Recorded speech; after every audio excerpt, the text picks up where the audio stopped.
Welcome and thank you for tuning in. You're listening to the Beyond 50 radio program. I'm Daniel Davis. Today we're going to talk about a really interesting phenomenon that I think each and every one of us at least is within 1 to 2 degrees of separation of. And that is something known as the silo syndrome. Joining us here on the Beyond 50 radio program today is the U.S. managing editor and columnist at the Financial Times, who observed this particular phenomenon back in 2008, where she was also reporting about the global financial meltdown. According to her, everywhere she looked in the financial crisis, it seemed that tunnel vision and tribalism had contributed to the disaster. People were trapped inside their little specialist departments, social groups, teams, or pockets of knowledge, or it might be said inside their silos. Does that sound familiar to the listeners out there? Well, it should. We're going to be talking about this a little bit, and also other companies that have been innovative about how they can break those particular silos and be innovative and creative to prevent that from happening and, of course, causing what could be long-term devastating effects. The book is The Silo Effect, The Peril of Expertise and the Promise of Breaking Down Barriers. I'd like to welcome to the Beyond 50 radio program today our guest, Jillian Tett. Jillian, thank you for joining us here on the program today. Thanks for having me on the show. It's great to be here. Now, tell us, you're talking about the global financial meltdown, and was this where you first started looking at this, or does it go further back for you than that? No, it was absolutely during the financial crisis, because back then it was very fashionable for voters and politicians and journalists to say, well, surely this crisis happened because the bankers were kind of stupid or evil or greedy or mad or all four. And I looked around at the financial system and thought to myself, well, yeah, there are some greedy bankers. And maybe some of them may be mad and evil too, but most of them actually are not mad. They're actually very bright. And they're often doing what they thought was the sensible thing, the rational thing within their worldview. And the problem was that their worldview was unbelievably fragmented. They were completely overwhelmed with tunnel vision. And not just tunnel vision in the mental sense, they were also very tribal in terms of how they behaved. And that was absolutely central to why the crisis happened. Yeah, it's interesting because as I was reading about that, I couldn't help but think about the Enron scandal and how right you were about how all of a sudden the inmates were taking over the asylum. That, this was a culture that was literally created by the leaders, and it just got way beyond their control. And then you start taking a look at how often that actually can occur. Well, time and again what happens is you have bright people doing unbelievably dumb things, or other things that seem kind of rational at the time when you just look at the world through a very narrow prism, but when you look back seem incredibly stupid. And this propensity of institutions today, and in fact society as a whole, to create what I call silos, these very fragmented patterns of thought and action and affiliation, is absolutely endemic. And we don't notice it because we often think that we live in a hyper-connected world where our cell phones are breaking down barriers. But that just isn't true. Mm-hmm. I'm glad you brought that up, Jillian, because that's something I've actually talked very consistently about here. We have created this internet. We've created this way to connect with each other, especially through social media. But I seem to see that we tend to be more and more isolated from each other than we were before.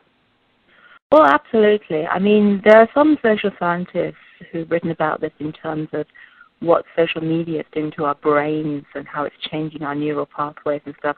But what I think is going on is that we have the illusion that with the cell phones and the internet, we can connect with anybody and anyone at any time and get access to any data.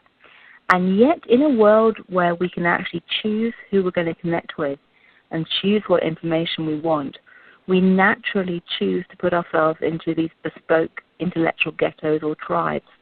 And so this phenomena of tribalism, or if you like, cyber tribes, is very, very pernicious, very subtle. We often don't notice it. And, it can be incredibly dangerous. Mm-hmm.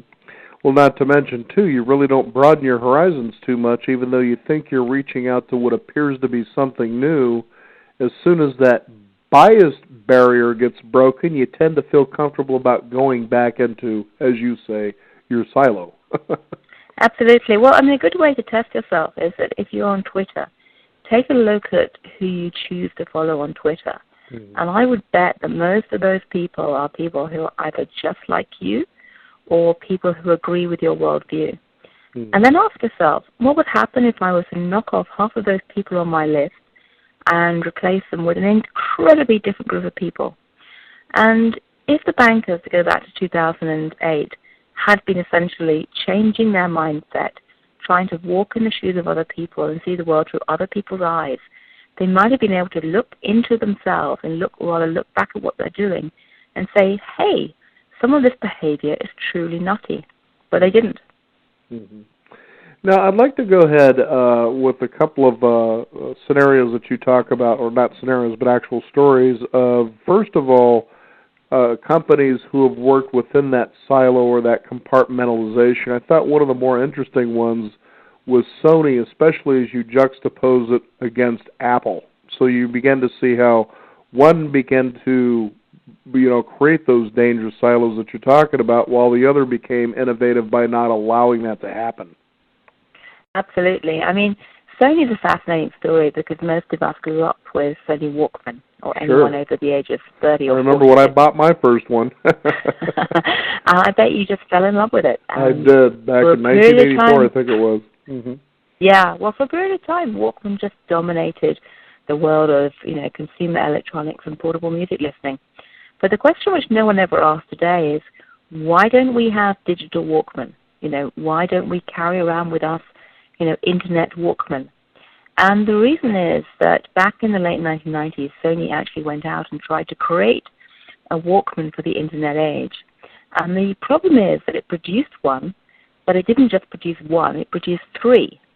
And it produced three competing products from the same company because essentially Sony by then was a company at war with itself. It was so beset by these silos, these different departments that were acting like tribes and competing with each other, not collaborating, that it produced three different products that ended up cannibalizing each other and essentially paving the way for competitors, in particular Apple jumping in.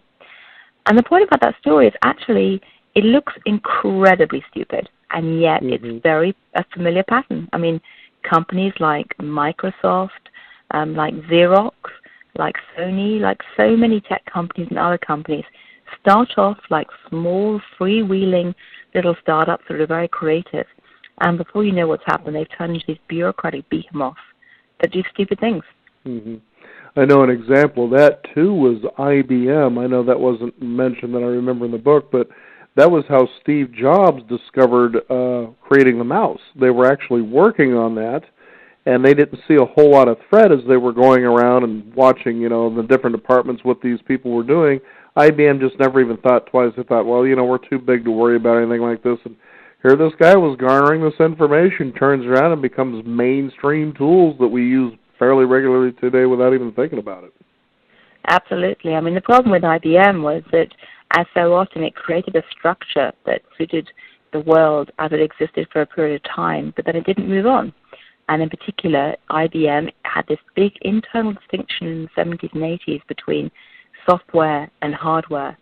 And of course, outside in the wider world, software and hardware were converging very fast. And IBM didn't, or rather it didn't until Lou Gerstner came along and then really took the company by the scruff of its neck and smashed down silos. And the tragedy of Sony is that it had a similar problem where the outside world was converging very fast between software, hardware, and content. And Howard Stringer actually used Lou Gerstner, IBM, as a mentor and an example of what he should do to break down the silos at Sony. But he failed. And that's the story of so many companies. And it's interesting, too, because you talk about the scenario where Sony goes to do a presentation, unravels two different products to their own embarrassment, which just about almost destroyed them.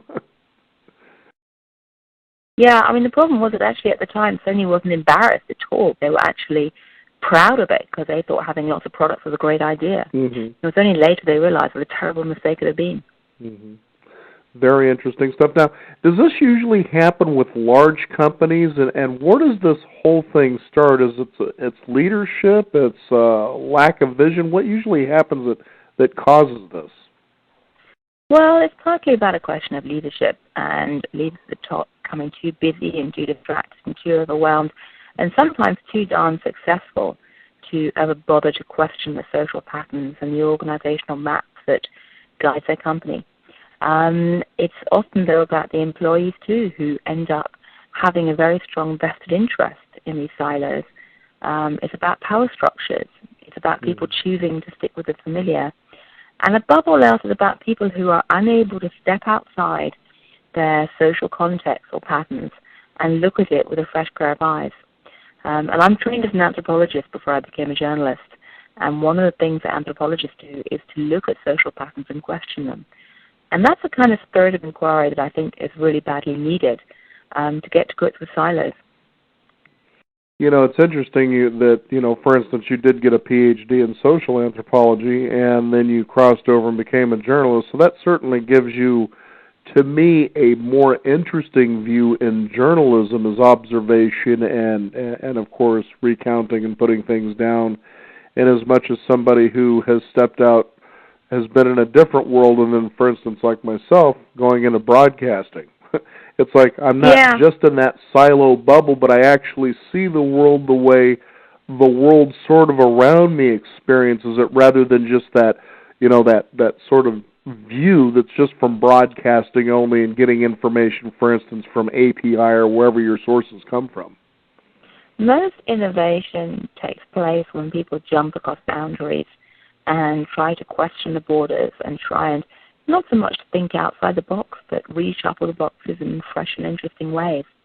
And in my own personal journey, I've done that by changing careers a couple of times. And that's a familiar story, I imagine, for many of your listeners.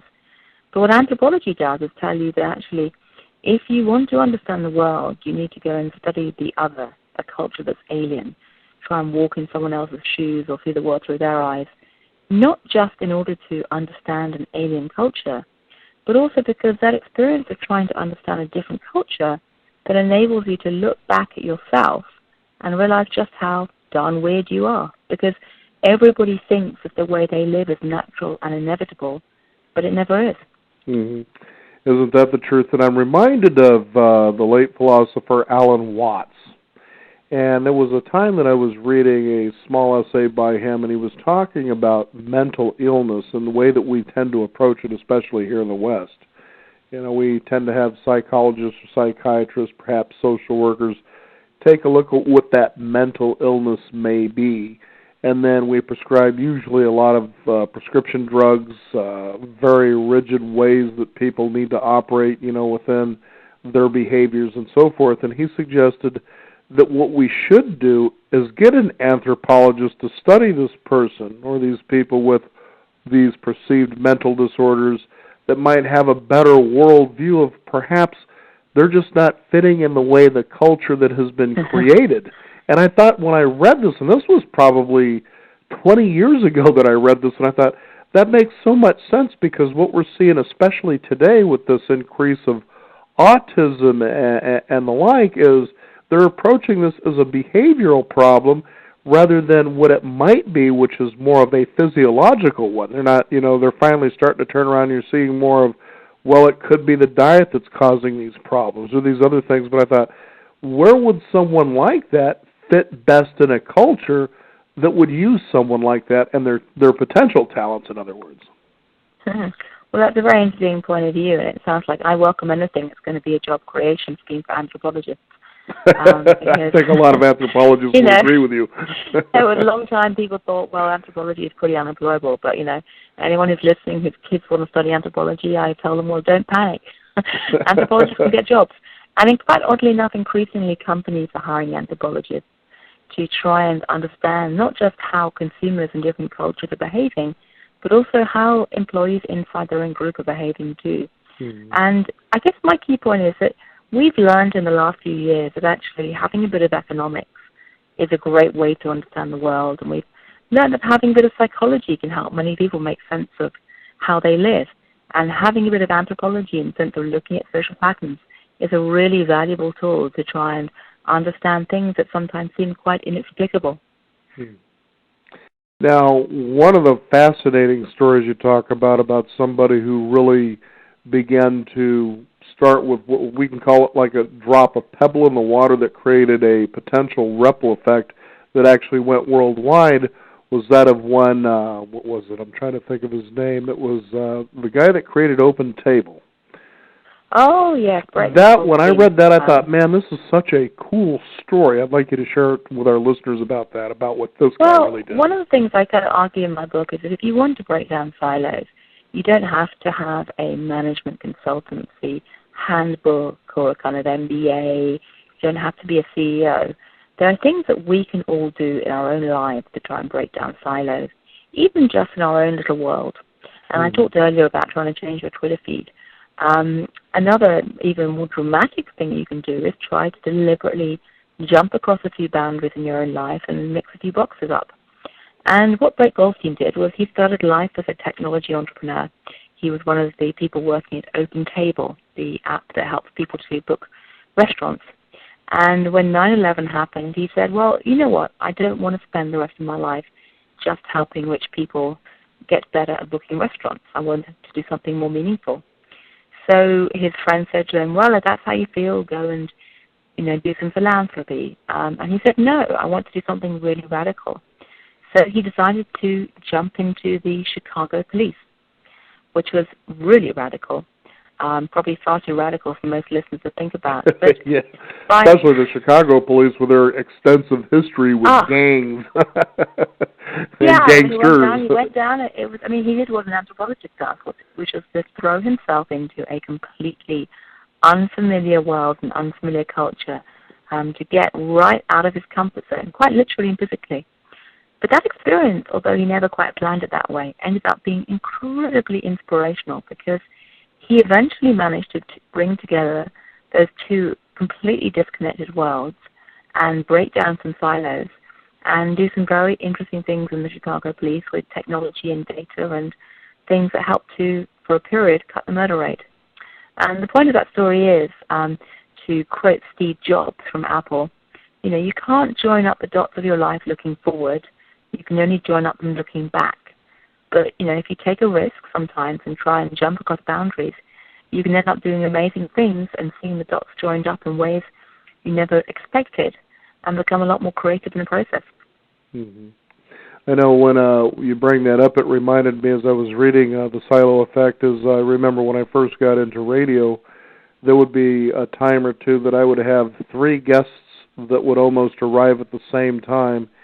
Each had a different background they were coming in to interview about, but for some reason I could clearly see what I would call this golden thread that could tie all these 3 together for a very fascinating, hour to 2 hour long conversation. And sometimes they'd look at each other like, well, I don't see the relevance here, but it was like, well, I do, because I've kind of been out in the world and seen how different people mix. I'm not just seeing this radio perspective, so to speak. Completely. Serendipity is an incredibly powerful thing, but you can only experience serendipity and all the incredible creative consequences of that if you make yourself open to colliding with the unexpected. And most of us don't. Now, how has it been for you as a journalist with that anthropology background? I'm sure that you see things a lot differently than most people who have been traditionally trained in journalism. Well, everyone who does journalism brings a piece of their life into them, and so One of the things I also say in my book is that we all are 3-dimensional people. No one's ever just defined by their job, and we need to encourage people to bring other parts of their life into the job they do, to provide that, sense of collision and connection, which can often enrich people's lives. In my case, I'm an anthropologist, and I think once you've studied anthropology, it leaves you with almost like a chip in your brain, which means you never quite take anything at face value ever again. You never quite look at a situation without instinctively analyzing social patterns and looking at the gap between rhetoric and reality, what people say and what they do, and just trying to understand how the pieces of the system fit together. And above all else, what anthropology teaches you is that there's more than one way to live. We all think that the way we live is natural and inevitable, but in fact it's not. And once you realize that very simple truth, you realize actually if you don't like your organizational structures and patterns, you can change them. Now, Facebook has been certainly a company that's very, very flexible about that. And what was interesting about reading that story was how the one gal came from a different computer company, came into Facebook. She accidentally sent out an email that she thought was probably going to be the beginning of the end, but it turned out to be that Facebook became intrigued by mistakes and how they could actually leverage to go in different directions that may not have even been thought of before. Absolutely. I mean, Facebook in many ways is the anti-Sony, and I can't tell the story as they in great called detail themselves. Because, yeah, well, they said because I can't tell the story in great detail because I know that time is short, but essentially they decided that they didn't want to fall into the mistakes of Sony or they would say Microsoft or other big tech companies, and they knew they needed to have specialist little teams of computer engineers who could code, but they also knew that they didn't want to be tribal. So what they did was to create specialist teams, but also create ways to constantly break down the boundaries of those teams by rotating people or making sure that people had connections across different teams or using architecture to get people to collide with each other. And by doing that, they hope to derive the best of having teams and specialists, but also to avoid the worst of silos. Mm-hmm. And thus far, at least, they've been pretty successful. And the thing to note about Facebook, too, is that they started implementing a 6-week boot camp, which I thought was pretty interesting because a lot of times when you consider a person going to a company, they usually go into a division that they're hired for, and much like being in the military, you sort of become very tribal. So that's the way you see things is with that group. Whereas with the boot camp mentality, everybody became, or at least that group became familiar with each other, and they even built, for instance, their architecture on their campus to where people would deliberately collide with each other, so everybody was always more or less in constant contact, where they weren't just kind of sitting in their own little cubicles. Absolutely. I mean, they created boot camp really originally under the excuse of wanting to get people to learn the same computer code. But that was kind of a fig leaf. The real reason for doing it, they realized quickly, was to create these social ties that then cut across the teams that were actually clustered around specific engineering projects. And the idea was something which in some ways is very simple, but if you can create 2-dimensional or 3-dimensional points of contact between people, it means that you don't just harden into these teams that are opposed to each other. You know, Team A might look at Team B and think, oh, I don't like them. But if Team A, somebody in Team A knows somebody else in Team B, and they say, well, hang on a sec, Peter's got a different point of view, let me go and talk to them, suddenly that tribalism starts to break down. Mm-hmm. And they even have a rule at Facebook that you're not allowed to refer to anyone else by their first name, by anything other than their first name. Because if you start saying those idiots in Team B, then you get tribalism. You know, if you say, actually, Peter, then suddenly you start to see the whole person. Mm-hmm. Much like in the military where it's quite exactly what you're talking about, where them idiots over there in supply. Absolutely. Yeah, the idea is to start to try and create more than one way to see people, and that stops the rigidity of boundaries between teams. But it's a fascinating topic, and I'd love to talk to you for hours. Unfortunately, I'm going to have to. No, I totally understand that. I'm so grateful to have a chance to have this, this conversation. Yeah, very good. Is there a website people can find out more about your book? Absolutely. They can go onto the Simon & Schuster website, which they can get, and my book's called The Silo Effect, and all the details are there. Very good. Well, Jillian, thank you for joining us here on the Beyond 50 radio program. Thanks for having me on. I really appreciate it. Thank you. Bet. Bye. We want to thank you, the listeners out there, for tuning in. You can discover more by visiting us at Beyond50Radio.com. That is the number 50. Be sure to follow us on Twitter at Beyond50Radio as well. I'm Daniel Davis. Thank you for tuning in. This is the Beyond 50 radio program. And remember, live your day past halfway.